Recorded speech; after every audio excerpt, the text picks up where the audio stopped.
ఆధ్యాత్మికం అంటే అందరు జోలె పట్టుకొని వెళ్ళిపోవడం అనుకుంటున్నారు. కాదు. ఆత్మ పరమాత్మ తత్వాన్ని తెలుసుకుని ధర్మ మార్గంలో డబ్బు సంపాదించడం. ఆ తర్వాత మనం మెయింటెనెన్స్‌కి వాడతాము. ఆ తర్వాత ఇతరులకు సహాయం చేస్తాం. అప్పుడది మల్టిప్లై అవుతది. ఎందుకంటే మనం ఇస్తేనే అది మనకు తిరిగొస్తది కాబట్టి. సో, ఇలా ప్రతి విషయాన్ని ఒక సహజంగా జరగాల్సిన జీవితాన్ని మెస్సప్ చేసుకున్నాం. కాంప్లికేట్ చేసుకున్నాం. సో, మనకిది అర్థమవ్వాలంటే ఎట్లా అర్థమవుతది? ఎప్పుడైతే ఆ భగవంతుని తలుచుకున్నప్పుడు మన ఆత్మే మనకి ఇండికేషన్ వేసేస్తది. భగవంతుడు గూడా ఎక్కడో సూచనలిస్తారు మనకి.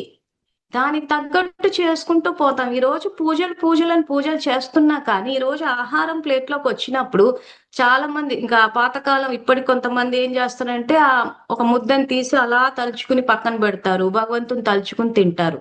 సో, అదేదో ఒక